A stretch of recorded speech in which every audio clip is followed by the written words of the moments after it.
अस्सलाम वालेकुम इस्लाम के दोस्तों। चीन एक ऐसा मुल्क जिसकी आबादी दुनिया में सबसे ज़्यादा है। यहाँ 56 मुख्तलिफ नस्ली गिरोह बसते हैं, जिनमें से ताजिक एक नस्ल है। ताजिक नस्ली गिरोह अपनी खूबसूरती और दिलकशी के बाइस मशहूर हैं। ताजिक लोग ज़्यादातर सिंजियांग सूबे में रहते हैं। ये सूबा कई नस्ली गिरोहों का घर है, जिनमें ताजिक सबसे छोटा अक़लीती गिरोह शुमार होता है।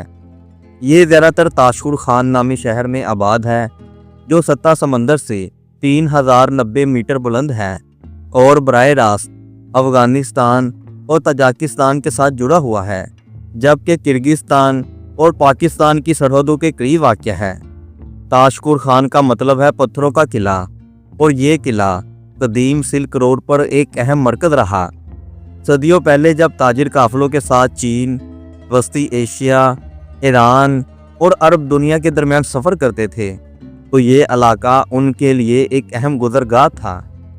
ताजिक कम्युनिटी का ताल्लुक बुनियादी तौर पर पामीरी ताजिक नस्ल से है, जिन्हें फ़ारसी असल माना जाता है।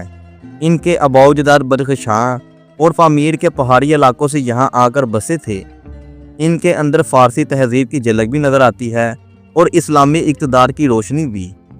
इस खित्ते के असल बशिंदे ज़्यादातर तुर्क अल नस्ल और मुसलमान हैं, जिनमें अगोर और कज़ाक सबसे नुमायाँ हैं। अलबत्ता यहाँ हान नस्ल के लोग भी बड़ी तादाद में आबाद किए गए हैं, ताकि अगोर की तादाद को मतवाज़न किया जा सके। ज़ाहरी शक्ल, ज़ुबान और सकाफ़त में सिंजियांग के नस्ली गिरोह हान चीनियों से काफ़ी मुख्तलिफ हैं। वो अपने आप को वस्ती एशियाई ममालिक जैसे कज़ाकिस्तान, किर्गिस्तान, तजाकिस्तान, तुर्कमानिस्तान और उज़्बेकिस्तान से ज़्यादा करीब समझते हैं। यहाँ के ज़्यादातर लोग मुसलमान हैं और इस्लाम 10वीं सदी में यहाँ दाखिल हुआ। ताजिक नस्ल ने इस्लाम सबसे पहले कबूल किया।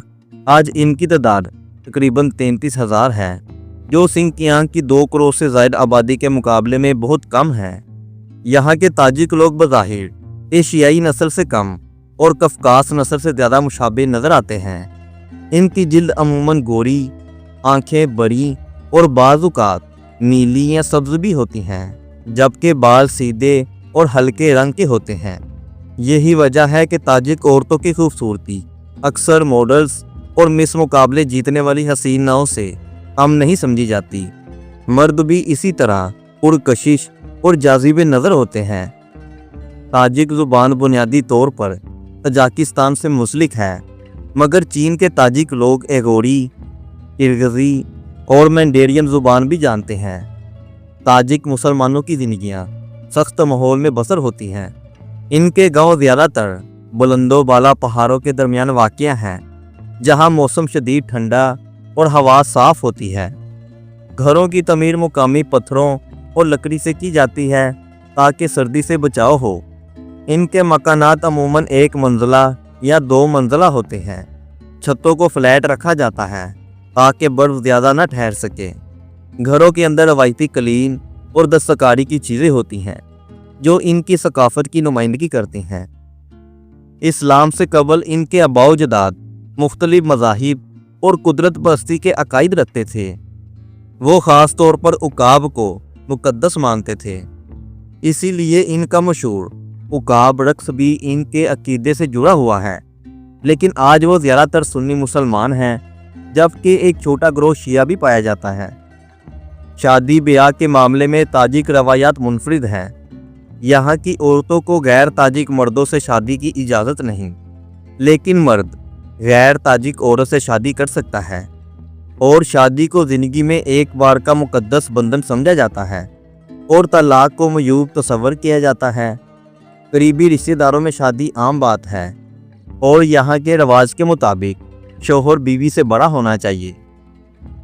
ताजिक कम्युनिटी कई तरह के मसाइल से दो चार है।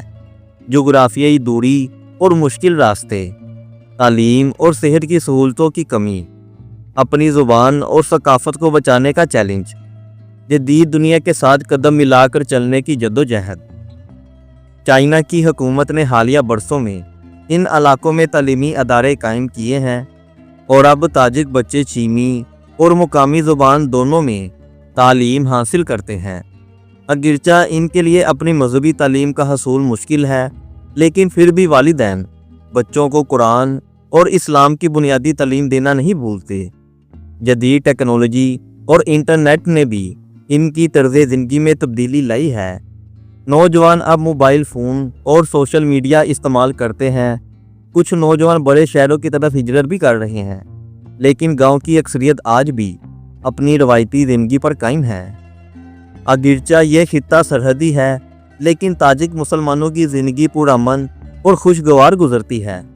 سنی اور شیعہ دونوں یہاں بستے ہیں، مگر کبھی فرقہ وارانہ تنازع نہیں ہوتا۔ وہ ایک دوسرے کے عقیدے کا احترام کرتے ہیں اور ان کے نزدیک بھائی چارہ اور اتحاد سب سے اہم ہے۔ تاجک کمیونٹی کا بنیادی پیشہ زراعت اور مویشی پالنا ہے۔ وہ زیادہ تر بھیڑ، یک، بکریاں اور گائے پالتے ہیں۔ ان کے علاقے میں زمین محدود ہے، لیکن پھر بھی وہ گندم، جو، مکئی اور سبزیاں اگاتے ہیں۔ دودھ، دہی، مکھن اور گوشت ان کی روزمرہ خوراک کا ایک اہم حصہ ہے۔ مویشی پالنے کے ساتھ ساتھ کچھ لوگ چھوٹے پیمانے پر دستکاری اور قالین بھی بنتے ہیں، جو ان کی ثقافت اور ہنر کی علامت ہے۔ تاشقور خان کا کل رقبہ تقریباً 25,000 مربع کلومیٹر ہے۔ تاشقور خان کا بیجنگ سے فاصلہ تقریباً 4500 کلومیٹر ہے۔ اگر آپ کار یا بس سے جائیں تو کئی دن لگ سکتے ہیں۔ یہ علاقہ پاکستان، افغانستان اور تاجکستان کی سرحد کے قریب ہے، اسی لیے یہاں کی ثقافت اور لوگ وسطی ایشیائی کے بہت قریب ہیں۔ یہاں کے تاجک لوگ اپنی مہمان نوازی اور خوش اخلاقی کے لیے مشہور ہیں، چاہے کوئی مقامی ہو یا غیر ملکی۔ یہاں پر آنے والے ہر شخص کے ساتھ عزت و احترام سے پیش آتے ہیں۔ یہ تو تھی تاجک کمیونٹی کی کہانی، لیکن کیا آپ جانتے ہیں کہ چین میں ایک ایسی کمیونٹی بھی ہے جنہیں اپنی شناخت اور زبان اور یہاں تک کہ اپنے رب کا شکر ادا کرنے کی بھی اجازت نہیں۔ یہ ہے ایغور مسلمان، جن پر ہر وقت نظر رکھی جاتی ہے، جہاں ان کے بچوں کو ان کے والدین سے جدا کر دیا جاتا ہے، جہاں نسلوں تک قید کا اندھیرا مسلط کر دیا جاتا ہے اور ایسے کیمپوں میں رکھا جاتا ہے جہاں پر آپ نہیں رہتے۔ آخر یہ کیمپ کیسے ہیں اور وہاں ان مسلمانوں کے ساتھ کیا کچھ ہوتا ہے؟ کیا آپ چاہتے ہیں کہ میں اس پر بھی ایک تفصیلی ویڈیو بناؤں؟ تو کمنٹ سیکشن میں یس یا اوکے ضرور لکھیں۔ جلد ہی اس پر پوری ڈیٹیل سے ویڈیو آئے گی، جن پر آج کوئی بات نہیں کرتا۔ تو ملتے ہیں آپ سے اگلی ویڈیو میں کسی اور ملک، کسی اور اسلامی بستی میں۔ تب تک کے لیے اللہ حافظ۔